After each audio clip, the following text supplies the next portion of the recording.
கர்த்தருடைய நாமத்திற்கு மகிமை உண்டாவதாக. தர்மையான பரிசுத்த மனமகிழ்ச்சியினாலே தேவன் தர்மையான வல்லமை புதிய ஆலயத்திலே தேவனுடைய வார்த்தையை பகிர்ந்து கொள்ளும்படியாக தேவன் எனக்கு உங்களுக்கு கொடுத்த ஒரு பெரிய பாக்கியத்திற்காக நான் ஸ்தோத்திரிக்கிறேன். இந்த நாளிலே நாம் தேவ சமூகத்திலே அதிகாலையிலே அமர்ந்து தேவனுடைய வார்த்தைக்காய் காத்திருக்கும் பொழுது ஆண்டவர் விசுவாசம், பெரிதான விசுவாசத்தை குறித்து உங்களுடைய பகிர்ந்து கொள்ளும்படியாக இடத்திலே ஆவியிலே திருவுள்ளம் பெற்றார். பெரிதான விசுவாசம் என்று சொன்னால் அதற்கு முன்னதாகவும் பின்னதாகவும் நமக்குள்ள அந்த விசுவாசம் இந்த வருஷத்தின் கடைசி 3 மாதங்களுக்கு நிறைவு செய்கிறதுக்கு முன்னதாக அது எந்த அளவிலே இருக்கிறது என்பதை தியானிக்க வேண்டிய ஒரு அனுபவமாய் இருக்கிறது. தேவாலயம் என்பது ஒரு இறை பள்ளிக்கூடம். அந்த பள்ளியிலே பாட கற்றுக்கொள்வது, தேட கற்றுக்கொள்வது, அறிந்து கற்றுக்கொள்வது, அறிவிலும் ஞானத்திலும் புத்தியிலும் நிலைத்துக் கொள்வது, அவரிடத்தில் ஐக்கியத்திலே தளராதபடி பெரிய காரியங்களை செய்வதற்காக இந்த பள்ளியிலே வாரந்தோறும் இது தேவனுடைய கூடாக போதிக்கிற இடம், கற்றுக்கொள்ளுகிற இடம், காத்திருக்கிற இடம். இந்த இடம் ஒரு விசேஷமான இடம். ஆலயங்கள் நம்மையே ஒரு ஆலயமாக வைத்திருக்கிறார். உலகத்திலே மனுஷனுக்கு ஒரு ஆலயத்தின் மகிமையை நமக்கு கொடுத்திருக்கிறார். அந்த ஆலயத்தினுடைய மாதிரியாக இந்த கூடாரத்திற்குள் நாம் வந்திருக்கிறோம். இந்த கூடாரத்திலே தேவன் பிரசன்னராய் நடுவிலே இருக்கிறபடியால் ஆவியானவரோடு அருளாட்சியிலே நமக்கு கற்றுக் கொடுக்கிற பாடங்களை நாம் செவிவழியாக கண்டிப்பாக கேட்க வேண்டும். அந்த தியான அனுபவத்திற்காக நாம் இங்கு கூடி வந்திருக்கிறோம். ஏனென்றால் நாம் வளர வேண்டும், மகிழ வேண்டும், எல்லாவற்றிலும் அவரை போல மாற வேண்டும், ஒரு மாற்றத்தையும் வளர்ச்சியும் காண வேண்டும் என்று தேவன் அந்த காலை வேளையில் விரும்புகிறார். வாரங்கள் காலங்கள் எல்லாம் மாறும். அது இயற்கை. ஆண்டவன் படைத்த ஒழுங்கு, படைப்பாளியுடைய ஒழுங்கு. எதை பேசினாலும் அது பெரிதாக பேசப்படும். ஆண்டவருடைய தேர்வுகளும் ஆண்டவருடைய அணுகுமுறையும் சிறிதானங்களை தேடுவதாகும், குப்பையானவர்களை தேடுவதாகும், நொண்டியானவர்களை தேடுதலாகும், வேண்டாதவர்களை தேடுவதலுமாகவே அவருடைய அனுபவமாய் இருக்கிறது. எனவே இந்த காலை வேளையில் பெரிதான விசுவாசம், நமக்குள்ளே பெரிதான விசுவாசம் என்று ஒரு வாஞ்சி நமக்குள்ளே வர வேண்டும். அந்த விசுவாசத்தை எப்படி காத்துக் கொள்ள வேண்டும், அந்த விசுவாசத்திற்கு ஆண்டவர் என்ன உபாத்தியராக நமக்கு கற்றுக் கொடுக்கிறார் என்று பார்க்கும் பொழுது மத்திய எழுதின சுவிசேஷம் 13ஆம் அதிகாரத்திலே ஆண்டவர் 31, 32 திருவாக்குகளிலே ஒரு வார்த்தையை விளக்குகிறார். ஆண்டவர் கற்றுக்கொள்ளுகிற பாடம் ஒரு ஆழமானது. உங்களுடைய விசுவாசத்தை அவர் சொல்லுகிற பொழுது கடுகு மரத்திற்கு பரலோக ராஜ்யத்தை ஒப்புகிறார். பரலோக ராஜ்யம் கடுகுக்கு ஒப்பாய் இருக்கிறது. பாருங்க, உலகத்தில் இருக்கிற மனிதன் பார்த்தா பெரிய சிலை, பெரிய விக்கிரகம், எதை செய்தாலும் பெரிய கட்டடங்கள், பெரிய படைப்புகளை தான் உருவாக்க வேண்டும் என்று நினைப்பார். மனிதனுடைய எண்ணங்கள் முழுவதும் பெரிது பெரிது பெரிது. ஆண்டவருடைய பார்வை பாருங்கள். நம்முடைய வீட்டிலே சமையல் கட்டிலே அந்த கடுகு டப்பா ஒரு சின்ன டப்பா தான் இருக்கும். இந்த கடுகை தொடுவதற்கே கை நிற்குமாங்கிற ஒரு சூழல் கூட இருக்கு. சிறுத்த நிறமாக கண்ணுக்கு தெரியாத ஒரு அழகிற்கு, கையிலே பிடித்ததற்கு இல்லாத ஒரு அழகில் இருக்கக்கூடிய அந்த கடுகுக்கு அது ஒப்பாய் இருக்கிறது. கடுகுக்கு ஒப்பாய் இருந்தாலும், அது விதை சிறிதாய் இருந்தாலும், மண்ணிலே ஒரு விவசாயி ஒரு வேளாண்மை செய்கிறவனாலே நிலத்துக்கு சொந்தக்காரன் தன்னுடைய நிலத்திலே விதைக்கின்ற பொழுது, தன்னிலத்தில் தன்னுடைய இருதயத்திலே விதைக்கின்ற பொழுது அந்த சிறிதாய் இருக்கிற கடுகு எவ்வளவாய் மாறுகிறது? பெரிதாக மாறுகிறது. பெரிதா மாறணுமா மாறக்கூடாதா? இந்த சபைக்கு பல மாதங்கள் வருகிறவர்கள் இருக்கிறார்கள், பல ஆண்டுகள் வருகிறவர்கள் இருக்கிறார்கள், பல வாரங்கள் வருகிறவர்கள் இருக்கிறார்கள். ஆனால் நாம் பெரிதாக வளர வேண்டுமா, வளர வேண்டாமா? அந்த கேள்வியை உங்கள் உள்ளத்திலே போட வேண்டும். சிறிதாக இருக்கக்கூடிய கடுகு அது விதையாக விதைக்கப்பட்டவுடன் மண்ணிலே அது சகல பூண்டுகளிலும் பெரிதாக மாறுகிறது. பெரிதாக மாற வேண்டும். சிறியவர்கள் தான், நம்ம எளிமையானவர்கள் தான், சிறுமைப்பட்டவர்கள் தான். புறக்கணிக்கப்பட்டவர்கள் தான், ஒடுக்கப்பட்டவர்கள் தான், திராணியற்றவர்கள் தான், நாம் எதற்கும் தகுதி இல்லாதவர்கள் தான், முகவரி இல்லாதவர்கள் தான். ஆனால் பருகி பெருகும்படியான ஒரு உத்தரவை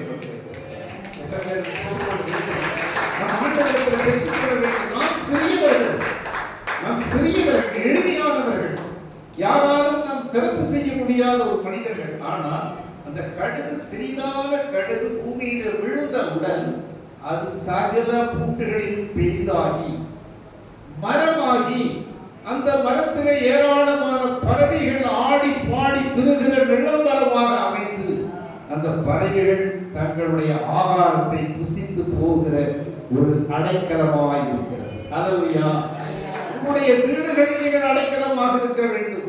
நீங்கள் வாழ்கிற பட்டணங்கள், நகரங்கள், சிற்றூர், பேரூர், எல்லா இடங்களிலும் நீங்கள் நிழல் தருகிற மரங்களாக இருக்க வேண்டும்.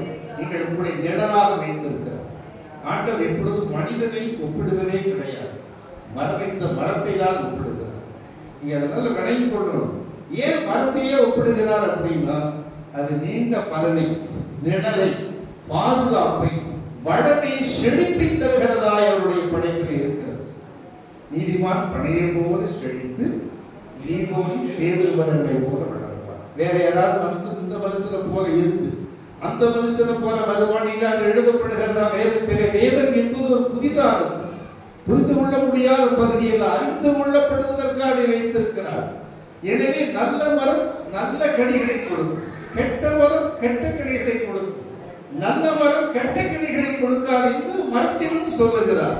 பாருங்கள், லூக்கா 13ஆம் அதிகாரம் 6:30 ஒரு விவசாயி தன் தோட்டத்தில், திராட்சை தோட்டத்தில் ஒரு அத்தி மரத்தை நடுகிறார். அந்த காலையில் ஒரு விவசாயி தன்னுடைய தோட்டத்திலே அத்தி மரத்தை நடுகிறார். 3 வருடங்களை தொடர்ந்து அவன் கண்காணித்து பார்த்து கொண்டிருக்கிறார். ஒவ்வொரு வருடம் வருகிற பொழுது அந்த அத்திமரத்திலே கனியை பார்க்க முடியவில்லை. உடனே நமக்கு பரந்தரான அத்திமரத்தை வெட்டி விடலாமா என்று வருகிற பொழுது அவனுடைய பண்ணையாடி கூட இருக்கிற ஃபார்மர் சொல்லுகிறான், உரையாளர், இந்த ஒரு முறை விடுங்கள், அதை களை கொத்தி எரிவிட்டு பாதுகாப்போம் என்று கேட்கிறார். உங்களையும் என்னை இந்த 3 மாதங்களில் ஆண்டவர் அப்படித்தான் வைத்திருக்கிறார். களை கொட்ட விரும்புகிறார், எனக்கு உரைவிட விரும்புகிறார். இவ்வளவு சான்ஸ் கொடுத்திருக்கிறோம், இவ்வளவு முறை கொடுத்திருக்கிறோம், இவ்வளவு முறை ஆராதனைக்கு வருகிறோம். நம்ம இந்த ஆண்டு முடிவிற்குள்ளே ஒரு நல்ல கனி கொடுக்க வேண்டும், நாம் நல்ல பலன் தர வேண்டும். அது கனி கொடுக்காவிட்டால் அந்த மரம் வெட்டப்படும் என்று சொல்லுகிறார். நம்முடைய ஆண்டவருடைய பார்வையிலே வெட்டுவதற்கு ஒரு ஆயத்தமாக இருக்கிறார். பயந்தராம ஒரு பயம் இல்லாம போயிட முடியாது. நமக்குள்ள ஒரு தெய்வ பயம் இருக்க வேண்டும். காவல் நிலையத்துக்கு போனா பயந்து போறோம், நீதிமன்றத்துக்கு போனா பயந்து நிற்கிறோம். ஆண்டவர் சமூகத்தில் வர்றதுல பயமே கிடையாது. எங்க வேணாலும் யாரு வேணாலும் உட்கார்ந்துக்கலாம், எங்க வேணாலும் யாரு வேணாலும் நிறுத்திக்கலாம். அந்த பயம் என்பது இருக்க வேண்டும். அப்பா, எனக்கு பயத்தின் ஆவியை தருவீரப்பா, ஞானத்தின் ஆவியை தருவீரப்பா, அறிவின் ஆவி எனக்கு தருவீரப்பா, உணர்வின் ஆவியை தருவீரப்பா, ஆலோசனை ஆவியை தருவீரப்பா, உங்களுடைய கர்த்தத்துவம் எனக்குள்ள இருக்கும்படியாய் கிரியை செய்யப்படியான ஆவியை தருவீர் என்று நீங்கள் கேட்டீர்களானால் ஆண்டவர் உங்கள் மீது இந்த அபிஷேகத்தை ஊற்றுவார். அபிஷேகம் பெறுகிற ஸ்தலம் இது, ஆனந்த தைரியம் பெறுகிற ஸ்தலம் இது, நற்கீர்த்தி பெறுகிற ஸ்தலம் இது, ஆண்டவரிடத்திலே இறைச்சலை கேட்கிற, அவரிடத்திலே கெஞ்சுகிற இடம் இது. இடத்திலே கண்ணீர் விட வேண்டும். இது கண்ணீராகவே இந்த இடம் மாற வேண்டும். அப்படிதான் தேவன் இந்த இடத்தை ஆசீர்வதிப்பார். ஆண்டவரிடத்தில் முறையிட வந்திருக்கிறோம், நம்முடைய தேவைகளுக்கு பதில் கேட்க வந்திருக்கிறோம், நம்முடைய பிரச்சனைக்கு நிரந்தர தீர்வு கேட்க வந்திருக்கிறோம். தேவன் அப்படிப்பட்ட இந்த ஓய்வு நாளை நமக்காகத்தான் ஓய்வு நாளை தவிர ஓய்வு நாளுக்காக நாம் இல்லை. கரெக்டா தட்டி பார்க்கலாம். நிறைய பேர் ஓய்வு நாளை கொடுத்திருக்கிறார். அவரை விசேஷமாக சந்திக்க விரும்புகிறோம். மாவட்ட ஆட்சியர் கூடங்களில் கூட வாரந்தோறும் மக்கள் குறைந்திருக்கிற நிகழ்வை திங்கட்கிழமை வைத்திருப்பார். எல்லா காரியங்களுக்கும், எல்லா தேவைகளுக்கும் ஆட்சியராலும் அதிகாரிகளாலும் உடனடியாக பதில் கொடுக்கும்படி நிவாரணம் தேட முடியாது. ஆனால் அந்த ஞாயிற்றுக்கிழமை தேவாலயத்தில் வருகிறவர்களுக்கு அத்துணை பிரச்சனைகளை தேவன் தீர்க்க வல்லவராய் உற்சாகமாக கேட்கிற காரியங்கள் கைகூடுகிற இடம், நிறைவேறுகிற இடம், தேவனை சந்திக்க வந்திருக்கிறார். பா, இதை உள்ள உடைபடும்படியாய் செய்யும்பா. நான் மிக குற்றவாளி, நான் மிகவும் அருவருப்பானவன், மிகவும் ஆண்டவரை அநியாயம் செய்த ஒரு மனுஷன். நான் செய்த அக்கிரமம், செய்த பாவங்கள், குற்றங்களை நீ விசாரித்து தண்டித்திருந்தால் நான் பூமியிலே இருந்திருக்க முடியாதப்பா. இந்த புண்ணியமான இடத்துக்கு வந்திருக்கிறேன் அப்பா. ஒரு நடுக்கத்தையும் பயத்தையும் உண்டு பண்ணும் அப்பா. நான் உங்களுடைய பிள்ளையப்பா. இந்த அபிஷேகத்தை எனக்கு ஊற்றும். நான் ஒரு நல்ல மரமாக என் வீட்டிற்கும் நான் வாழ்கிற இடத்திற்கும் தேசத்திற்கும் திருச்சபைக்கும் கனிதருகிற மரமாக இருக்கும்படியா இந்த காலை வேளையிலே ஒரு சிறிய கடுகை பார்த்து அது பெரிதாகி பெரிய நிலத்திலே மரமாய் இருந்து அநேக பறவைகளுக்கு அது அடைக்கலமாய் இருப்பது போல உங்களுடைய விண்ணக அரசிற்கே அந்த பெயரை வைத்திருக்கிறீர்களவா. நான் பிரயோஜனமுள்ள மனுஷனாய் இருக்க எனக்கு பெரிதான விசுவாசத்தை ஊற்றுகள் என்று நீங்கள் கேட்க வேண்டும். பெரிதான விசுவாசத்தை கேட்கிற பொழுதுதான் ஆண்டவர் நமக்கு அந்த பலனை தருவார். பாருங்கள், ஆண்டவர் சொல்லுகிற வசனத்திலே மீண்டுமாய் ஒரு பகுதியில் லூக்கா 17ஆம் அதிகாரம் 5:30 அப்போஸ்தலர்கள் ஆண்டவரை அணுகிறார்கள். ஆண்டவரே, எனக்கு விசுவாசத்தை வர்த்திக்க நாங்கள் என்ன பண்ண வேண்டும் என்று கேட்கிறார்கள். அப்பொழுது ஆண்டவர் சொல்லுகிற வார்த்தை அப்போஸ்தலர்கள் சீசர்களாய் இருந்து அவர்களுக்கு பயன்பாட்டம் செய்து உயர்வை தந்த அவர் அந்த விசுவாசத்தினுடைய விரிவாக்கத்துக்கு பதில் கொடுக்கிறார். அவரே சொல்லுகிறார், நீ கடுகை போல விசுவாசத்தில் இருப்பீரானா இந்த காட்டாத்தி மரத்தை கடலில் பிடுங்கி வேரோடு நடுவாயாக என்று சொன்னால் அந்த காட்டாத்தி மரம் உனக்கு கீழ்ப்படியும். கரங்களை காட்டாத்தி மரமே கீழ்ப்படியும். மரம் போல் கனி வர வேண்டும், மரம் போல் துணிபட வேண்டும், மரம் போல் கனி வர வேண்டும், மரம் போல் இருக்க வேண்டும் என்று சொன்ன நம்முடைய ஞான தகப்பனார் இயேசு இங்கு சீஷத்துவ மக்களுக்கு அப்போஸ்தல வழியில் ஊட்டி நிற்கிற உறுதியான மக்களுக்கு ஊழியத்திலே விசுவாசத்தை உறுதி செய்வதற்கு கொடுத்த ஒரு வார்த்தை, காட்டாத்தி மரத்தின் வேரை எடுத்து கடலில் நடுவாயாக என்று சொன்னால் அது சொன்னபடியே ஆகும். கரங்களை தட்டி. காட்டாத்தி மரத்தை எடுக்கிறதே முடியாது. மம்முட்டியை கொண்டு மரத்தை வெட்ட முடியாது, மம்முட்டி கொண்டு மரத்தை வெட்ட முடியாது. அதுக்கு வெட்டுவதற்கான கருவியை கொண்டுதான் வெட்ட முடியும். அப்ப இந்த மரத்தையே பிடுங்கி மரத்துடைய வேரை பிடுங்கி கடலிலே நடுவாயாக என்று சொன்னால் இந்த காட்டாத்தி மரமே கீழ்ப்படியும் என்று சொல்றார். அப்ப கீழ்ப்படிகிற ஆற்றலை கொடுத்திருக்கிறார். மரமே கட்டுப்பாட்டுக்குள்ள வருகிற ஆற்றலை கொடுத்திருக்கிறார் என்று சொன்னால் நாம் எப்படியாக கேட்க வேண்டும் அல்லவா? விசுவாசத்தை கேட்க வேண்டும்ப்பா. பல ஆண்டுகள் நான் விசுவாசியா இருக்கிறேன், சபையிலே உம்மிடத்திலே விசுவாசம் உள்ள ஒரு மனுஷனா இருக்கிறேன். என் விசுவாசம் இந்த காலைகளிலே பெரிதான விசுவாசம் வேண்டும் என்று உடைய ஆண்டவரே உடைய ஊழியக்காரன் கருத்தை பதிவு செய்கிறாரே. இன்று இந்த விசுவாசத்தை எனக்கு உறுதிபட வையுங்கள், உறுதிபட வையுங்கள் என்று நீங்கள் கேட்கிற பொழுது தேவன் ஒரு மாற்றத்தை இந்த காலைகளில் உங்களுக்கு தருவார், ஒரு உறுதியை உங்களுக்குள் தருவார், ஒரு வெளிச்சத்தை தருவார், உங்கள் செயல்பாட்டை அவர் நினைவுள்ளதாக மாற்றுவார். அதுதான் தேவனுடைய அன்பு, தேவனுடைய அடையாளமாக இந்த காலைகளில் இருக்கிறது. ஏனென்றால் விசுவாசத்தை வர்த்திக்க பண்ண வேண்டும் என்ற வார்த்தையை தேவன் அப்படியாக விரும்புகிறார். விசுவாசத்திற்கு அளவுகோலே கிடையாது, ஆண்டவரிடத்திலே கேட்க வேண்டும். பாருங்கள், எபிரேயர் 11ஆம் அதிகாரம் 25 29 வார்த்தைகளிலே மோசே விசுவாசத்தின் பெரியவனாகி, நம்ம விசுவாசத்துல பெரியவனாகிற பொழுதுதான் விரக்தியான நிலை வரும், உலகத்தை வெறுக்கிற நிலை வரும், உலகத்தினுடைய ஆசாபாசங்கள் கண்ணின் பார்வைகள் நெஞ்சில் நிறைவெழுந்து விலகி போக இருக்கிற ஒரு நிலை வரும். அந்த மோசேனுக்கு விசுவாசத்தில் அவன் பெரியவனாகிற பொழுது அவன் பார்வோன் மகன் என்று, குமாரத்தினுடைய மகன் என்றதை எண்ணப்படுவதை வெறுத்து நீ உயர்கிற பொழுது, உனக்குள்ள விசுவாசம் இருக்கிற பொழுது உன்னுடைய எண்ணங்கள் பெரிதாக மாறும். எல்லாத்தையும் வெறுக்கிறான், உலகத்தை வெறுக்கிறான். எதெல்லாம் பெரிதென்றால் அவன் எல்லாம் சிறிதாக நினைக்கிறான். உலகத்தினுடைய எல்லா அனுபவங்களையும் வெறுக்கிறான். துன்பம் நல்லது, நம்முடைய ஜனங்களோடு துன்பத்தை அறிவிப்போம். பொன்வெள்ளி என்ற எகிப்தினுடைய சொத்துக்கள் சொல் நமக்கு வேண்டாம், இந்த இடத்தை விட்டு வெளியே வர வேண்டும் என்ற எண்ணம் அவனுக்குள்ளே வருகிறது. விசுவாசத்திலே பெறுகிற பொழுது உனக்குள்ளே ஒரு விரக்தி ஏற்படும். அது பிரமை அல்ல, தவம் அல்ல, நீ துறவி அல்ல, நீ உலகத்தை விட்டு விலகி போகிற பொழுதுதான் கர்த்தர் உன்னோடு போகிறார். கர்ண தட்டு உலகம், உலகத்தின் எண்ணங்கள், உலகத்தின் எதிர்பார்ப்புகள், உலகத்தினுடைய ஆசைகள், உலகத்தை தொடர்பான இச்சைகள், உலகத்தை தொடர்பான ஈர்ப்புகள் நமக்குள்ளே வருகிற பொழுது நம்முடைய அறிவு என்ன ஆகிவிடும்? வீணாகிவிடும். அறிவு என்பது வேறு, விவேகம் என்பது வேறு, புத்தி என்பது வேறு, ஞானம் என்பது தேவன் நம்மை ஞானத்திற்குள் அடைந்திருக்கிறார். அறிவு ஒன்று கற்றுக்கொள்வது, புத்தி என்பது செயல்படுகிறது. விவேகம் சாமர்த்தி என்பது சிக்கல்களை தீர்ப்பதற்கு உடனடியாக நினைவு கொண்டு வருகிற ஒரு கருவி. ஆனால் எல்லாவற்றையும் பெரிது ஞானம். கர்த்தருக்கு பயப்படுதலே ஞானத்தின் ஆரம்பம். ஞானம் இருந்தால் எல்லாவற்றையும் புத்தியுள்ள மனைவி வீட்டை கட்டுவாள் என்று சொன்னால் அவள் பள்ளிக்கூடத்துக்கு போய் படிக்க வேண்டும் என்பது பொருள் அல்ல. அந்த புத்தியையும் ஞானத்தையும் ஆண்டவர் தருகிறார், செயலாக்கிற கிரியைகளை தருகிறார்.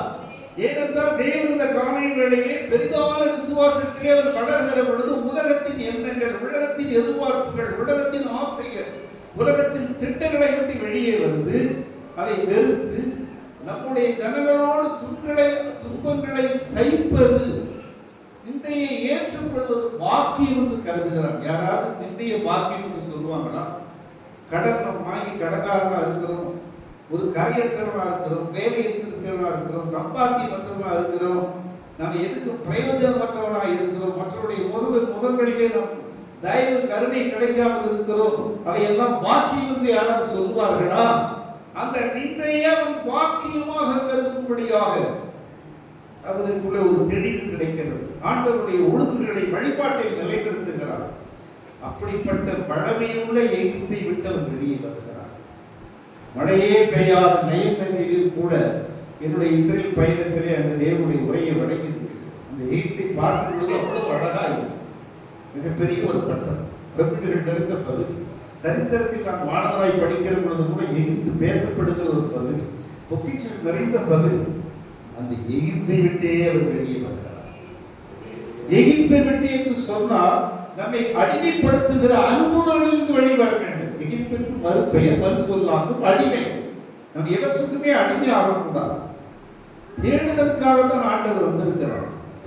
யார் தேடுகிறார்களோ நீங்கள் என்னை தேடினால் நான் தேடி வருவேன் என்று சொல்லுகிறார். எனவே இந்த காலையில் அந்த பெரிதான விசுவாசம் அந்த மோசையோடு அந்த அணிக்கு இருக்கிற ஒரே காரணத்தினால்தான் சிவந்த சமுத்திரத்தை விசுவாசத்தினாலே அவர்கள் கால்களை போல கடந்தார்கள். விசுவாசத்தினாலே சிவந்த சமுத்திரத்தில் கால் உலர்ந்த தரையாக நடந்து வந்தார்கள். ஆனால் எகிப்து ஜனங்களோ அவ்விசுவாசத்தினால் நடந்து வருகிற பொழுது அமிழ்ந்து போனார்கள். 11ஆம் அதிகாரம் 29 திருவாக்கு எழுதப்பட்டிருக்கிறது. ஏன் நான் உங்களுக்கு நினைவுபடுத்த என்று சொன்னால், நம் ஆண்டவருக்குள்ளே நாளுக்கு நாளாய் வளர வேண்டும். இந்த 3 மாதங்கள் தான் நமக்கு இருக்கிறது. நம்முடைய குடும்பத்திலே நாம் ஊற்றப்படுகிற தேவன் தந்த விசுவாசம், மகனிடத்திலே, மனைவியிடத்திலே, பிள்ளைகளிடத்திலே, நம்முடைய கூட்டுறது தனி ஜெபங்களிலே அந்த விசுவாசம் உறுதி செய்யப்பட வேண்டும். ஆண்டவரோடு பேசுகிறது அதிகமாகிற பொழுது விசுவாசம் இருக்கிறது என்று பொருள். ஆண்டவரை அதிகமாய் துதிக்கிற பொழுது விசுவாசம் தூண்டப்படுகிறது என்று பொருள். ஆண்டவரிடத்திலே காத்திருந்து ஆண்டவரிடத்திலே பல காரியங்களுக்காய் பொறுமையாக இருந்தால் நம்முடைய விசுவாசத்திற்கு நாம் அடையாளமாக இருக்கிறோம் என்பதை தேவன் அறிவார். நம் விசுவாசத்தினுடைய அடையாளம், நமக்கு அடையாளமே விசுவாசம் தான். இதை குறித்து பாரப்பட வேண்டிய அவசியம் இல்லை, கதைப்பட வேண்டிய ஒன்று இல்லை.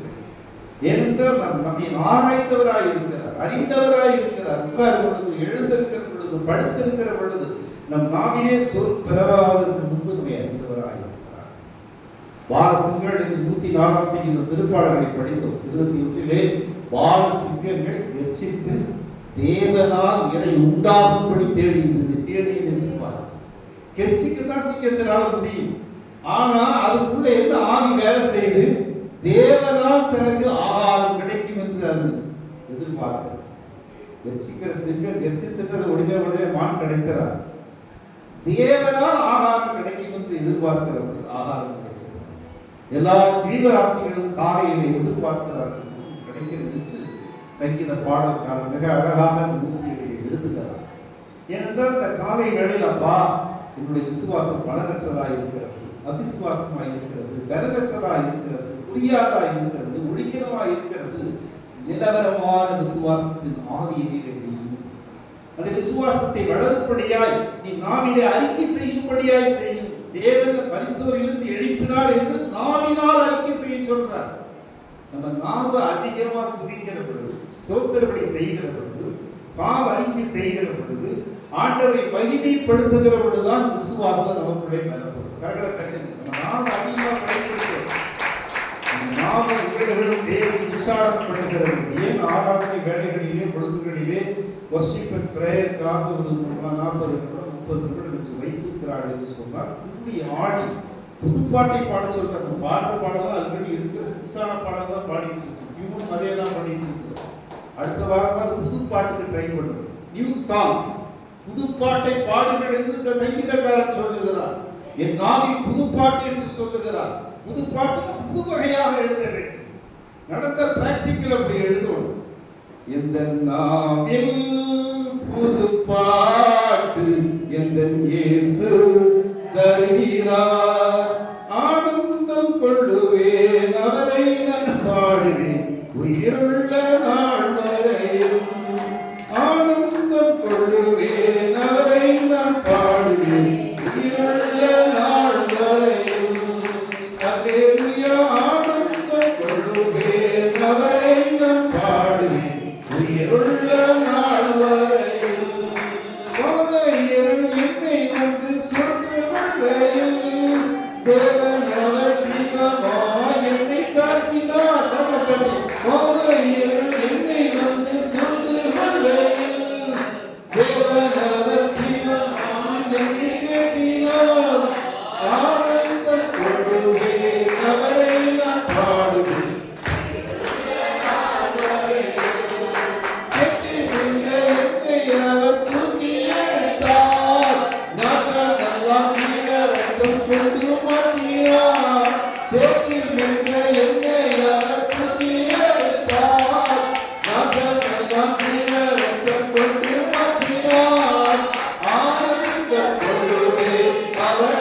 நான் பாடுவேன்.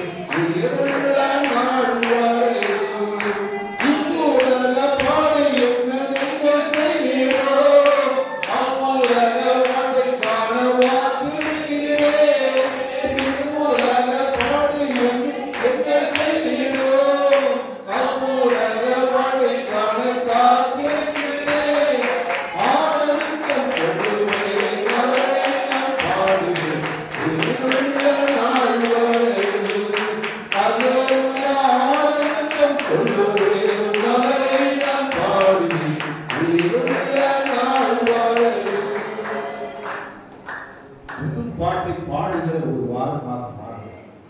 புதுப்பாட்டை பாடுகிற புதிய எழுப்புகிற மாதமாக இந்த மாதம் மாற வேண்டும்.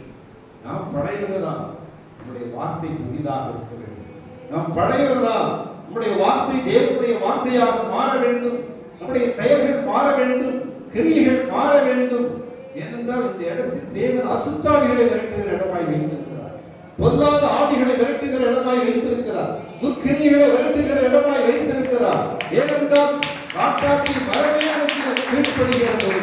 அசுத்த ஆவிகள், பொல்லாத ஆவிகள், ஆவிகளின் ஆவிகள், துர்க்கிரியைகளுடைய ஆவிகளை இந்த இடத்திலே விரட்டுகிற அதிகாரத்தை கொடுத்திருக்கிறார். இந்த காலை வேளையில் ஆண்டவரிடத்தில் புது ஆனந்தத்தை அபிஷேகப்படுத்துங்கள். அப்பா, உங்களுடைய விசுவாசத்தை வர்ஷிக்க பண்ணுங்கள். என் விசுவாசத்தை எனக்கு கற்றுக் கொடுங்கள். நீரே விசுவாசத்தை துவக்கியவர். இது நல்ல விதமாக இந்த ஆண்டில் முடிய வேண்டும். இந்த 3 மாதங்கள் 100 நாட்கள் நாங்கள் நல்ல பலனை காண எங்களுக்கு வழிகளை கற்றுக் கொடுங்கள் என்று நீங்கள் ஆண்டவரிடத்தில் தேட வேண்டும். தேடுகிற பொழுதுதான் ஆண்டவர் பதில் கொடுக்கிறார். இன்னொரு பகுதியை நான் நினைவுபடுத்துகிறேன். மத்திய சுவிசேஷம் 15ஆம் அதிகாரத்திலே கானான ஸ்திரீ ஆண்டவரை சந்திக்கும்படியாக வருகிறார். அப்படி கானான ஸ்திரீ ஆண்டவரை சந்திக்கிற ஒரு வாய்ப்பு வருகிற பொழுது அவருடைய மகளுக்கு கொடிய பிசாசினுடைய வியாதி, கொடூர வியாதி இருக்கிற காரணத்தினாலே ஆண்டவரை சந்திப்பதற்காக வருகிறார். ஆண்டவரிடத்திலே தாவீதின் குமாரனே எனக்கு இரண்டும் என்று ஆண்டவரிடத்திலே கேட்கிறார். பார்த்து உடனே கானானி அப்பொழுதெல்லாம் யூதர்கள் என்று இனம் எப்படி இன்று இனங்கள் பேசப்படுகிறது போல, மொழிகளால் இனங்கள் பிரிக்கப்படுகிறது போல, அன்றும் ஆண்டவருடைய ஆட்சி காலத்திலே, பிறப்பின் காலங்களிலே, வளர்கிற காலங்களிலே இந்த சமுதாய பிரச்சனைகள், சமூக பிரச்சனைகள் இருந்திருக்கிறது. யூத வம்சங்கள் கானானியரை அனுமதிக்க மாட்டார்கள்.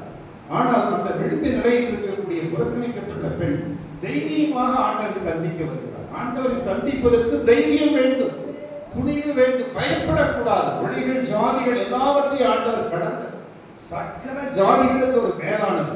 ஆண்டவரையும் தான் நம்மளை சொல்லுகிறார், சகல ஜாதிகளையும் உங்களை மேன்மையாக வைக்கிறேன். பெரிய ஜாதி, சிறப்பான ஜாதி, பரிசுத்த ஜாதி, நம்ம தேவனுடைய ஜனம், தேவனுடைய சந்ததி. ஆனபடியால் பாருங்க, இந்த கானானிய மகளுக்கு அனுமதி இல்லை, அனுமதியை மீறி, தடையை மீறி அந்த அம்மா வர்றாங்க. அவங்க மகன் இப்படியாக கொடுப்பாங்க.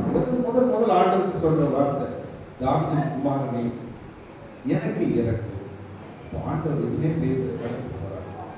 பின்னாலேயே பின்தொடர்கிறார். நல்ல கவனிங்க, பின்னாலேயே பின்தொடர்கிறார். பின்தொடரும் போது என்ன நடக்குதுன்னா, நீங்க எப்பவுமே ஜெபம் பண்ண, நேற்று ஜெபம் பண்ண, நல்ல சனிக்கிழமை, நேற்று இரவு ஜெபம் பண்ணோம், காலையில் ஜெபம் பண்ணோம். என்னடா காலையில் அப்படி நினைக்க கூடாது. இடைவிடாமல் ஆராதிக்கிற தேவன், இடைவிடாமல் ஆராதிக்கிற தேவன். குருந்திய 3ஆம் அதிகாரம் 10வது வசனத்தில் கூட பவுல் தன்னுடைய வார்த்தைகளை மிக அழகாய் சொல்லுகிறது. நாங்கள் மரணத்தின் விளிம்பில் இருக்கிறோம், எங்களை ஆண்டவர் தப்புவித்தார், இப்போதும் தப்புவிப்பார், இனிமேலும் தப்புவிப்பார்.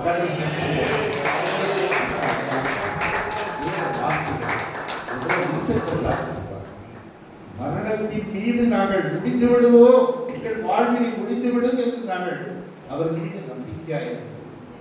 மரணத்தில் இருந்த எங்களை அவர் மீட்டு எங்களை தப்புவித்தார், இப்போதும் தப்புவிப்பார், இனிமேலும் தப்புவிப்பார்.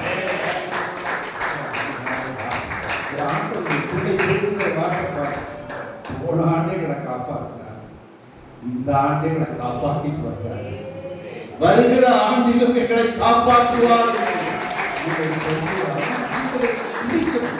அதான் புதுப்பாட்டு. வசனத்தை போய் நீங்க மாற்றிடக்கூடாது. உங்க எழுத்துக்களை மாற்ற, திருத்த, புனிந்து பேச, உங்களை ஏதாவது சொல்லுகளுக்கு அதிகாரம் இருக்கு. ஆனா இந்த மாதிரி சொல்லலாம். பவுல் சொல்ற வார்த்தை பாருங்க, மரணத்தின் விளிம்பிலிருந்து எங்களை தப்புவித்தார், இப்போதும் தப்புவிக்கிறார், இனிமேலும் தப்புவிக்கிறார்னா, இப்ப நான் ஒரு புதுப்பாட்டு சொன்னேன். இந்த ஆண்டு வரை எங்களை நீ காப்பாற்றினீர், கடந்த ஆண்டு எங்களை காப்பாற்றி நடத்தி வந்தேன், அடுத்த ஆண்டு காப்பாற்றினீர். புதுப்பாட்டை சொல்ல முடியாதா? இதைத்தான் தேவன் விரும்புகிறார். உடைய வார்த்தை வளர வளர, உடைய தியானம் வளர வளர, மனது ஒருநிலைப்படுகிற பொழுது தேவனோட கூட இந்த அபிஷேகத்தை வைக்கின்றோம். மனதை உருவப்படுத்தும். கண்ணை மூடலாத்தான் உருவப்படுத்த முடியும். தியானம் என்பது கண்களை மூட வேண்டும், விழிச்சு பார்க்கறது அல்ல. பிசாசு எப்பொழுதுமே விழிச்சுட்டே தான் இருப்பான். எவனை விழுங்கலாம் என்று கெர்ச்சித்து அலைந்து திரிந்து கொண்டிருப்பான். பிசாசுடைய டியூட்டியே 24 hours. அவனுக்கு no battery, no electricity, no inverter, no generator. விழிச்சுட்டே இருப்பான். நீ கண்ணை மூடினா உனக்குள்ள மூடி இருக்கு. கண்ணை மூடினாதான் தியானம் பண்ண முடியும். தியானமே என்ன? கண்களை மூடி பரத்தை நோக்கி பார்க்க வேண்டும், விண்ணை நோக்கி பார்க்க வேண்டும். ஆண்டவர் அதனாலதான் சங்கீதம் 46:10 வேதம் சொல்வது, நீங்களோ அமர்ந்திருந்து தேவனை கர்த்தர் என்று அறிந்து கொள்ளுங்கள். ஏன் நமக்கு அமர்ந்து கொடுத்திருக்கிறார்? எந்த ஆலயத்திலும், எந்த திருமண்டபத்திலும், எந்த திருநிலையிலும் அமர்ற வேலையே கிடையாது. இவனே டியூட்டி போட்டு பண்ணிட்டு போயிருவான், கையிலேயே டியூட்டி போடுவான் நம்ம ஆளுங்க. இங்க நம்ம தேவாலயத்துல மட்டும்தான் அமர்கிற வாய்ப்பு. தேவன் கரங்களை தட்டு. அமர்கிறது என்ன? நீ அமர்ந்தாதான் தெரியும். தாவீது அமர்ந்தான், அண்ணாள் அமர்ந்தாள். ஆபிரகாம் எப்படி சொல்றான்? தகரபலிக்கான ஆட்டுக்குட்டியை தேவன் தாமே பார்த்து கொள்வார். உனக்கு என்ன பாசிட்டிவ் எனர்ஜி இருக்குது பாருங்க. மகனை கொண்டு போற பலிபீடத்திற்கு ஆதியாகமம் 22:1-10 வரை மகனை கொண்டு போறான். கேட்டாரு, கேட்டோன்னு மறுக்காம கொடுக்குற. மகனை யாரும் கொடுக்க மாட்டாங்க, வாரிசை கொடுக்க மாட்டாங்க. அழகா கூட்டிட்டு போறான். அவன் சாராவிடத்தையும் ஒப்புதல் பேர்ல, அனுமதியும் பேர்ல காட்டுக்கு கூட்டிட்டு போறான். மோரியா தேசத்தில் குறிப்பிடுகிற மலைக்கு கூட்டிட்டு போறான். மகன் இடையில வருகிற பொழுது, மலை இடத்துக்கு அருகிற வருகிற பொழுது, பலிபீடத்திற்கு அருகிற பொழுது கேட்கிறாப்பா, தகன பலிக்கான ஆட்டுக்குட்டியை. அவனுக்கும் அதே பதில் தான், தகன பலிக்கான ஆட்டுக்குட்டியை தேவன் தாமே பார்த்து கொள்வார். ஆதியாகமம் 22. மகன்கிட்ட ஒரே பதில் தான், மனைவிக்கு ஒரே பதில் தான், தனக்கு ஒரே பதில். தகன பலிக்கான ஆட்டுக்குட்டியை தேவன் பார்த்துக் கொள்வார். ஒரு மகனை வாங்கியாக அந்த விசுவாசத்தை நிலைப்படுத்த கொண்டு வந்தோட இந்த பிள்ளையாண்டார் மீது கையை உடனே பார்த்தா ஒரு ஓரத்தில் ஆட்டு. ஹல்லேலூயா. தேவன் விசுவாசத்தில் சில சோதனைகளை வைப்பார், பரீட்சைகளை வைப்பார். கண்டு நீங்க துவடக்கூடாது. எப்படியும் சந்தோஷமா இருக்கும். இங்க ஆலயத்துக்குள்ள வந்தாலே நீங்க மிகுந்த சந்தோஷத்தோட வரணும். இங்கிருந்து போகும்போது ரெட்டிப்பான சந்தோஷத்தோட போகணும். தேவனை ஏன்னா அப்பதான் நீங்க விசுவாசி, அப்பதான் அடையாளம். கலக்கத்தோடவோ, பாரத்தோடோ, பயத்தோடையோ, பீதியோடையோ, நடுக்கத்தோடையோ, நாளை என்ன நடக்கும், சாயங்காலம் என்ன நடக்கும், இந்த 4-5 தினங்கள் முடிந்த அந்த மாதம் முடிந்துருமே, திறக்க போகிற இந்த ஒழிந்து காலங்களில் நம்ம என்ன பண்ண முடியும், மழை காலங்களா இருக்குது, கூலி வேலை இல்லாத ஒரு சூழ்நிலை, எங்கேயுமே நம்பிக்கையற்ற வேலை வாய்ப்பு ஒரு சூழ்நிலைகள் எல்லாம் பெருகி இருக்கிறது. மனுஷன் முன்பை செயற்கிணக்கு போகிற அளவுக்கு வந்துட்டான். இயந்திரங்களே மனிதனை கட்டுப்படுத்துற அளவுக்கு எல்லாம் வந்துட்டு இருக்குது அப்படின்னு பயப்பட வேண்டாம். பச்ச காலத்திற்கு வீட்டிலே ஆண்டவர் பசியை நீ போஷிப்பார், நீ வழிநடத்துவார், கருணையை ஆலோசனை சொல்லுவார், நடக்க வேண்டிய வழிகளை போதிப்பார். அந்த மகள் பின்தொடர்ந்தார். வேண்டாம் சீடரை அவரும் பேசாமையே போறார். பின் தொடர்ந்து தொடர்ந்து போகிற பொழுது இந்த சீடர் கேட்கிறாங்க, என்னங்க இந்த கானானிய ஸ்திரீ இந்த அம்மா பின்னாலே வந்துட்டு இருக்காங்க போது அவர் சொல்றாங்க, இஸ்ரவேல் ஜனங்களை காணாமல் போன ஆட்டை தேடுவதற்கு தான் தேடுகிற தெய்வம். காசை தேடுகிறார், கட்டக்குமாரனை தேடுகிறார். உங்களையும் என்னையும் தேடுகிற வழியினால் தான்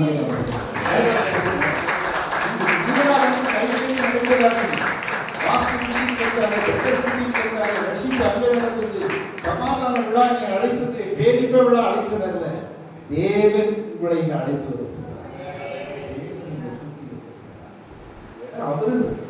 அவருக்கு சொந்தமான இடம். நீங்கள் ஆராதிக்கிற புதிய ஸ்தலம் தனிமனிதனுக்குரிய இடம் அல்ல. இது தேவாலயம், தேவனுடைய இடம்.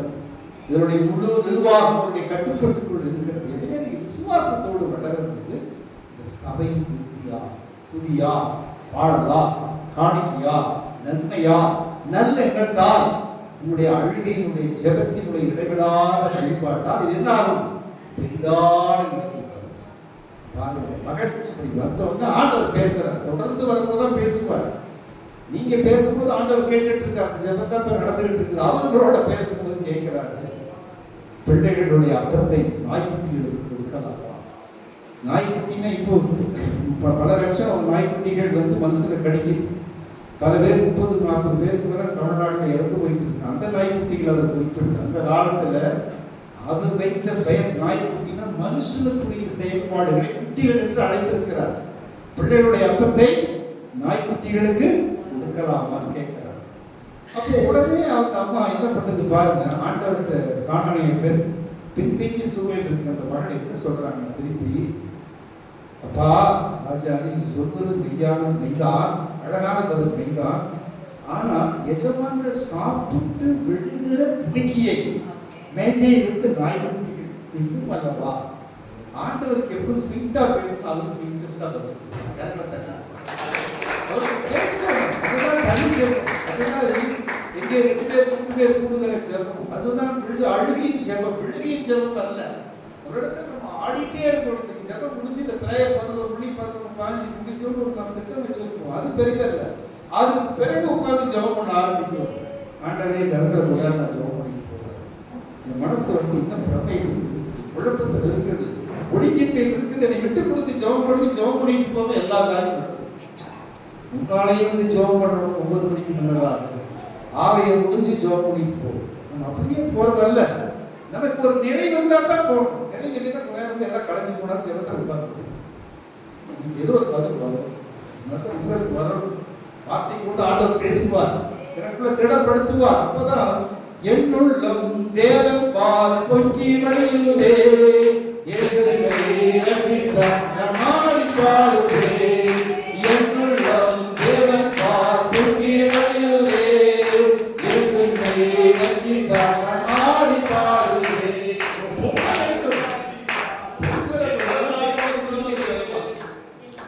ஏன் இதை உங்களுக்கு நான் நினைவுபடுத்துறேன்னா, நான் ஜெபிக்கும் போது பார்த்தா 12 மணிக்கு ஜெபம் பண்ணுவேன், அப்புறம் 4 மணிக்கு ஜெபம் பண்ணுவேன், நிறைவு ஆகாது. அப்புறம் 8 மணிக்கு ஜெபம் பண்ணுவேன், அப்புறம் 11 மணிக்கு பண்ணுவது நிறைவாகும். என்ன விட மாட்டேங்கிறாரு, ஜெபம் பத்தாது, இன்னும் டெவலப் பண்ணு. சைக்கிள் ஓட்டுறோம் போல, வண்டி ஓட்டுறது வைங்க, உடனே ஒரே ஸ்பீட்லாம் போயிட்டு இருக்கோம். கோயம்புத்தூருக்கு 2 வீலர் போகிறோம், ஒரே ஸ்பீட்லேயே போயிட்டு இருக்கோம். 30ல் போவோம், 40ல் போவோம், 60 முடிஞ்சா வண்டி லைன் கிளியரான 70 80 ஆச்சரியப்படுறது. கார் பண்ணுறதும் அப்படித்தான். 60க்கு போவான், 70க்கு போவான், 100 110க்கு போனாலும் ஆச்சரியப்படுறது. ஆண்டவர் குதிரை வீரனுடைய காலையில் வந்தவர். ஹல்லேலூயா. உடைய ஆஸ்பதற்கு தேவையில்லை, நீ ஜெபம் பண்ணணும். அந்த ஜெபத்தில் ஒரு கற்றுக் கொடுப்பார், பேசுவார். நம்மளோட கூட இந்த பசங்கள்லாம் இந்த வயதான ஒரு சூழல்ல அடிப்படையில் நிறைவுள்ள காலங்கள் வந்தாலும் என்னோட கற்றுத் தருகிறதுனால், என்னை அடுக்கி கொடுக்கிறதுனால், என்னோடு பயணிக்கிறதுனால தான் என்னால் பேச முடிகிறது. ஏதோ ஒரு செய்தியாளராக, ஒரு பேச்சாளராக, ஒரு கருத்தாளராக நான் அழைக்கப்படவில்லை. நான் வருகிற இடம் விசாலமான இடமாய் மாற்றப்படும். நான் வருகிறவர்களுக்கு ஒரு விடுதலை கிடைக்க வேண்டும். நான் வருகிறவர்களுக்கு ஒரு நற்கீர்த்தி கிடைக்க வேண்டும். அவருடைய வருகை ஒரு முற்றுப்புள்ளி ஆக வேண்டும். அவருடைய வியாதி சுகவினத்திலிருந்து அவர்கள் தரப்பட வேண்டும் என்று நான் இந்த இடத்தில் அழைக்கப்பட்டேன். ஏதோ ஒரு காரியம் இடத்துல ஒன்றும் இல்லை. கோல்டன் சென்டர் இடத்திலே ஒன்றே உண்டு. இயேசுவின் நாமத்தினால் எழுந்தல். ஒவ்வொருவரும் கால் ஊற்றி எழுந்து நிற்க வேண்டும் என்பதை தேவன் இந்த காரியங்களை இருக்கிறார். சங்கீதம் 28 அவர் சொல்லுகிறார், இளைஞர்களோ விழுந்தார்கள், ரதங்களை குறித்து குதிரைகளை பேசினவர்கள் விழுந்தார்கள், நாங்களோ எழுந்து நிமிர்ந்து நிற்கிறோம். நீங்கள் எழுந்து நிமிர்ந்து நிற்க வேண்டாமா? எத்தனை நாளைக்கு கூடி நிற்க வேண்டும்? எத்தனை நாளைக்கு கீழே பணிந்து நிற்க வேண்டும்? எவருக்கு நிற்க வேண்டும்? இந்த 3 மாதம், இந்த 3 நாள் அதிகமாக உங்களுடைய ஜெப வேண்டி அதிகப்படுத்தும்.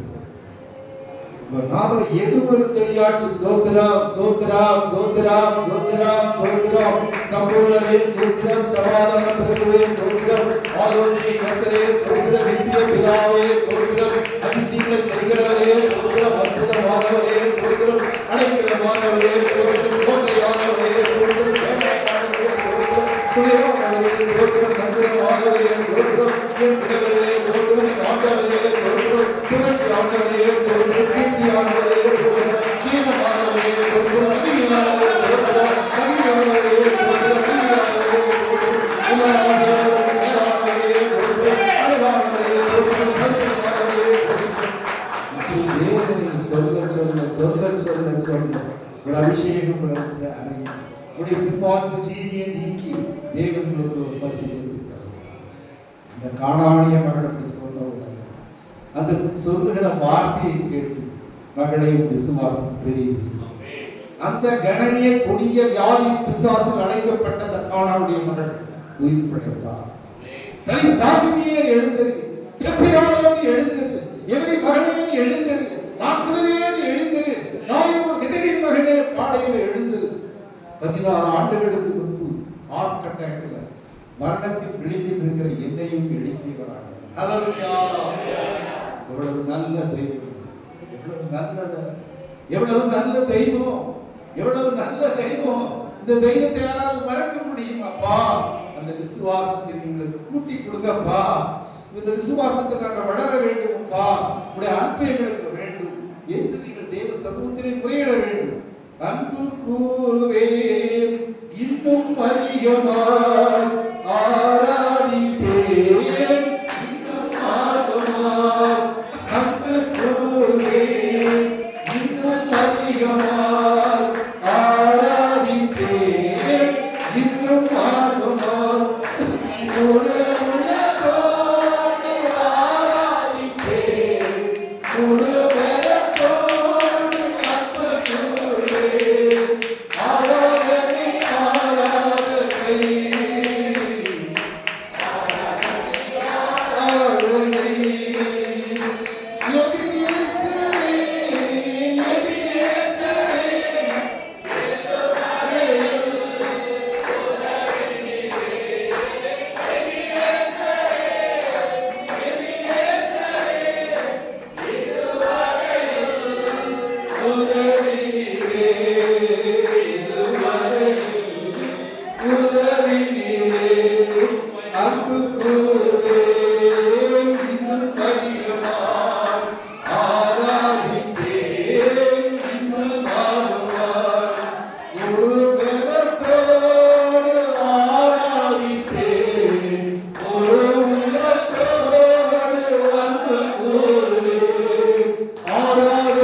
உங்களுக்காக வருகிறேன். விசுவாசம் பெரிதாக வேண்டும். நம் கையில் இந்த 5 நாள் கழிந்தால் இந்த மாதம் முடிந்துவிடும். கையில் விடத்தில் இருக்கிறது 90 நாட்கள் தான் இருக்கிறது. இந்த 3 மாதங்கள் 93 நாட்களை வைத்துக் கொண்டு நாம் தேவ சமூகத்திலே பெரிதான விசுவாசத்திற்கு அடித்து வர வேண்டும். அப்பா, நான் விசுவாசத்தில் மாற்றம் அடைய வேண்டும். என் வீடு நல்ல நிகழ்விலே வர வேண்டும். என் வீட்டிலே ஆனந்தமும் சந்தோஷம் மகிழ்ச்சி பெருக வேண்டும். எங்கள் பழவியெல்லாம் போக வேண்டும். இது எங்களுக்கு என்ன கொடுத்திருக்கிறோ அதை நிறைவேற்றுகிற சித்தத்தை செய்கிற ஒரு வீடாக இந்த ஜெப வீடு நீர் அனைவருக்காய் வைத்திருக்கிற வீடு இது இன்னும் பெருக வேண்டும். நூற்றுக்கணக்கான புத்தகங்களுக்கு மறுபடியாக செய்யும்.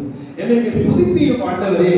பாடலால், இசையால், ஜெபத்தால், நற்செய்தியால், குழு கூட்டத்தாலே நான் பயன்படுகிற ஒரு பாத்திரமாய், ரட்சிப்பின் பாத்திரமாய், நற்செய்தியின் பாத்திரமாய் என்னை நீங்கள் மாற்றுங்கள் என்று நீங்கள் தேவ சமூகத்திலே நீங்கள் கெஞ்சுகிறீர்களானால், முறையிடுகிறீர்களானால் நிச்சயமாக இந்த வாரம் ஆசீர்வாதமாக இருக்கிறது. பெரிதான விசுவாசத்திற்கு தொடர வேண்டும். பெரிதான விசுவாசத்திற்கு ஜெபத்தில் அதிக நேரம் இருக்க வேண்டும். பெரிதான விசுவாசத்திற்கு உலகத்தை விட்டு வெளியே வர வேண்டும். பெரிதான விசுவாசத்திற்கு உபவாச ஜெபத்தில் காத்திருக்க வேண்டும். பெரிதான விசுவாசத்திலே நாம் இருப்பதற்கு நம்மை சுத்திகரிக்க வேண்டும். சுய பரிசோதனை வேண்டும். பெரிதான விசுவாசத்திற்கு தேவனிடத்திலே கடுகு மரம் எப்படி பலம் தருகிறதோ அந்த வார்த்தையை ஒவ்வொரு நாம் பயன்பட வேண்டும். அப்படியாய் இருப்பீர்களானால் எரேமியா 31:16 வேதம் சொல்லுகிறது, நீ அழாதபடி சத்தத்தை அடக்கி, நீ கண்ணீர் விடாதபடி உன் கண்ணீரையும் காத்துக்கொள் என்று சொல்லி இந்த நாளிலே தேவன் கொடுத்த அருமையான வாய்ப்பிற்காக ஸ்தோத்தரிக்கிறேன். தேவனுடைய ஒரு நாளும் கைவிட மாட்டார். ஒரு விசுவாசம் பெரிதாக வேண்டும். எல்லா மனசும் சொல்லப்பா, விசுவாசத்தை பெரிது பண்ணி கொடுங்க. கடுகு மரத்தை சொல்லிட்டீங்க, நல்ல மரத்தை சொல்லிட்டீங்க, அத்தி மரம் கனி கொடுக்கலைன்னா உடனே கனிக்காக அந்த மரத்தையே விட்டு விட சொல்லி கூட உத்தரவு போட்டீங்க. 3 வருஷம் கை முடிஞ்சு அதை வேண்டாம்னு சொல்றீங்க. இவ்வளவு தூரம் ஒவ்வொன்றும் இன்ஸ்ட்ரக்ஷன் கொடுக்கும் போது நீங்களே மரத்துக்கு தகப்பனா இருக்கீங்க. ஒவ்வொருத்த மரம் நடுகிறத விழாதான் வச்சிருக்கிற இது பெரிய மரம் நடுகிற நிகழ்வா இருக்குதப்பா. ஆண்டவரை கனி தரும்படியாக, பயன் தரும்படியாக, அநேகருக்கு பிரயோஜனமாக இருக்கும்படியாக நாங்கள் பயன்படத்தக்கதாக திருச்சபை வளர, சபையிலே இருக்கிற ஜனங்கள் பெரிய தேசத்தையே காப்பாற்றுகிற நிலைக்கு வருக. ஆண்டவரே, அநேக ராஜாக்களிடத்துக்கு வரும்படியாக செய்தியலாக. ஆண்டவர் பாருங்க, எளியவன் குப்பையிலிருந்து எடுத்து உயர்ந்தவர், எளியவனை பிரபுக்கள் மத்தியில் உட்கார வைக்கிறார், எளியவனை ஜனத்தின் அதிபதிகளை உட்கார வைக்கிறார், எளியவனுடைய வாழ்க்கையை மந்தை போல எளியவன் சிறியவன் குப்பையானவனையே கவனிக்கும் போது உன்னை கவனிக்க மாட்டாரா? கரங்களை தட்டுக்கையா, உங்களை பார்க்க வந்திருக்கிறார், உங்களை பார்க்க வந்திருக்கிறார், உங்களை கரப்பிடித்து இருக்கிறார். அம்மா, கெட்ட குமாரனை போல உங்களை சந்தித்து அழைத்து முத்தமிட்டு உங்களை பிரயோஜனப்படுத்த வந்திருக்கிறார். இந்த வினாடியில் உங்களுக்கு ஒரு வாழ்தல் கிடைக்கும். இப்போதே உங்களுடைய அசுத்தாவிகள், அருவருப்பின் ஆவிகள், இச்சிக்கிற ஆவிகள் என்று தெய்வீக இயேசுவின் குணமாக்கும் வல்லமை உன் சிரசின் மீது இறங்க கை தட்டி பெற்றுக் கொள்ளுங்கள். கை தட்டி இறங்காமல் பெற்றுக் கொள்ளுங்கள். ஆவியை ஊற்றும், பரிசுத்தாவியை ஊற்றும், பரிசுத்தாவியை ஊற்றும்.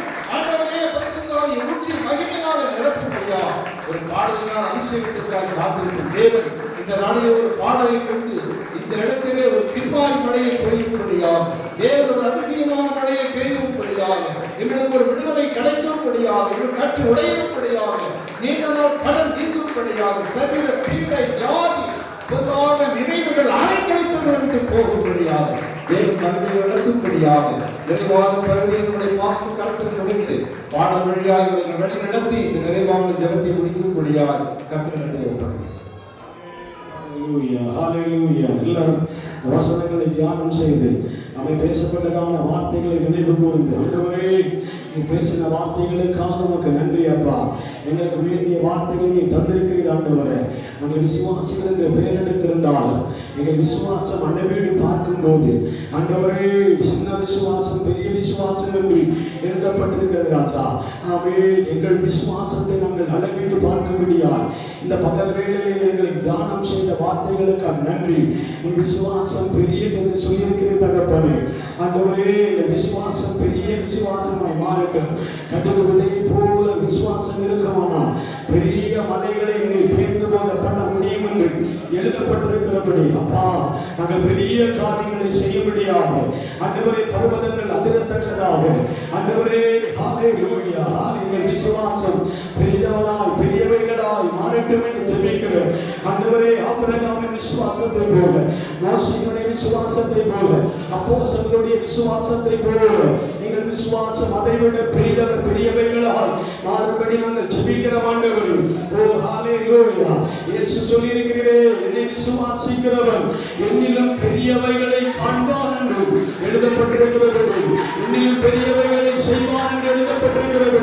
துடானா ஷமானா விராரா பனா விபர்கவோ துடவலவலவ பெரியவைகளாய் மாறட்டும் ஆண்டவரே. நாங்கள் குறுகி போகிறவர்களாய் அல்ல, பெறுகிறவர்களாய் மாறட்டும் தகப்பனே.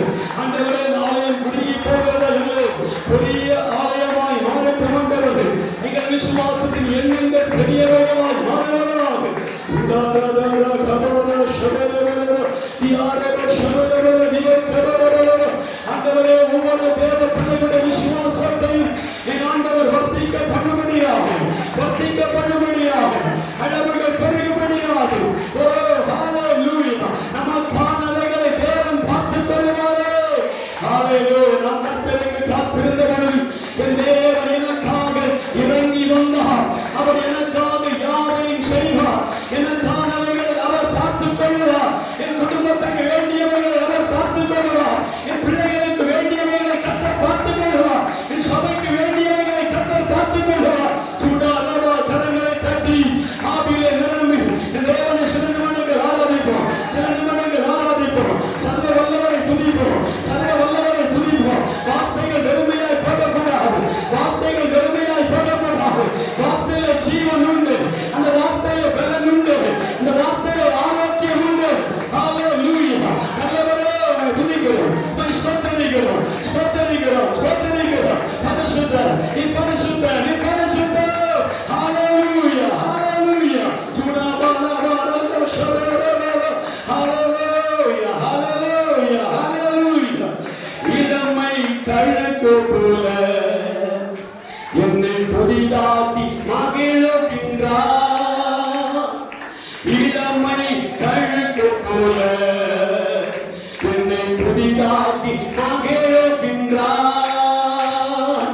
ஓடினாலும் நடந்தாலும் பலன் குறைவதில்லை. நான் ஓடினாலும் நடந்தாலும் பலன் குறைவதில்லை. கர்த்தர் செய்த நன்மைகளை ஒரு நாள் மறவாதே.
கர்த்தர் செய்த நன்மைகளே ஒரு நாள் மறவாதே.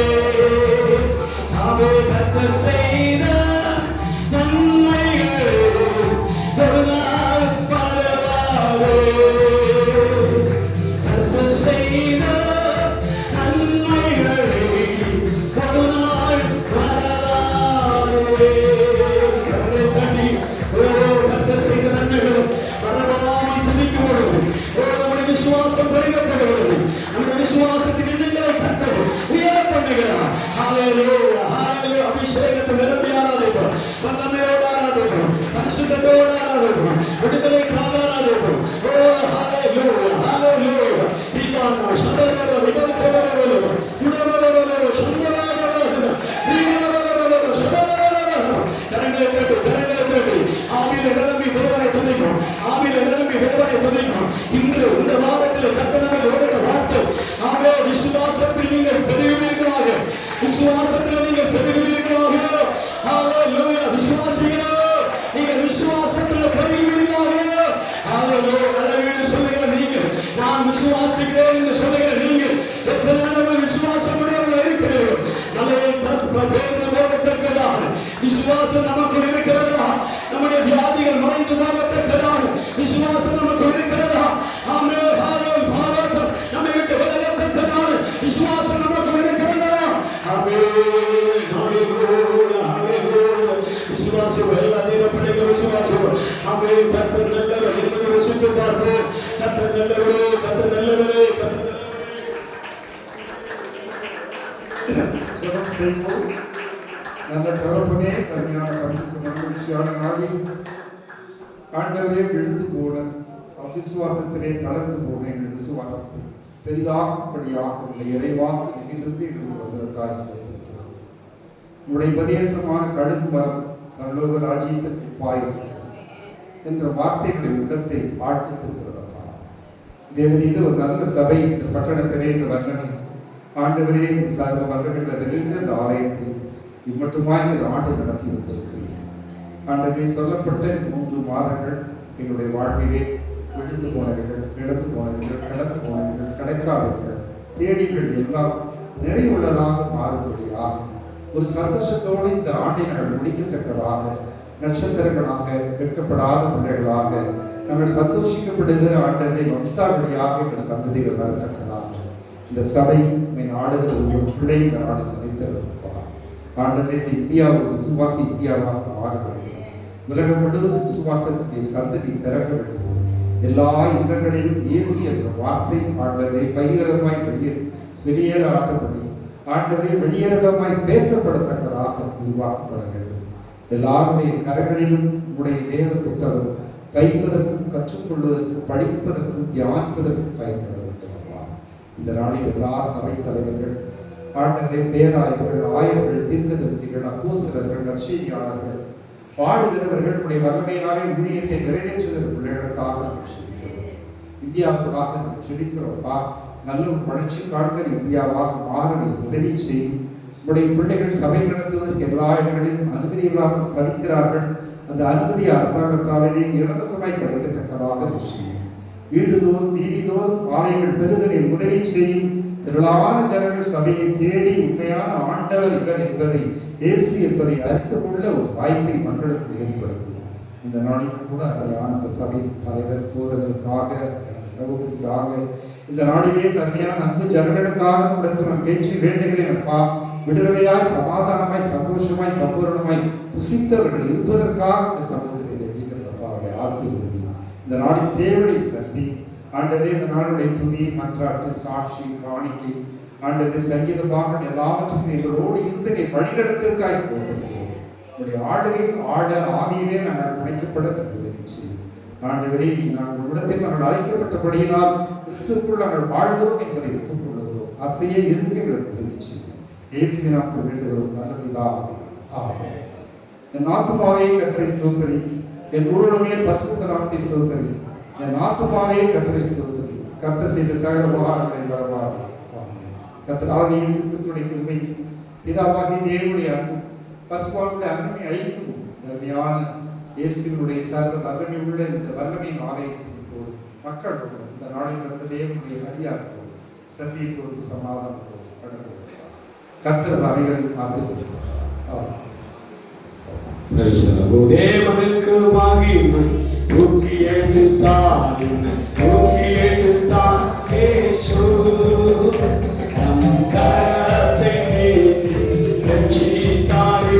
ஓ தேவனுக்கு மகிமை இயேசுவை நேசிக்கின்றேன் மேலும் மேலும் நேசிக்கின்றேன்.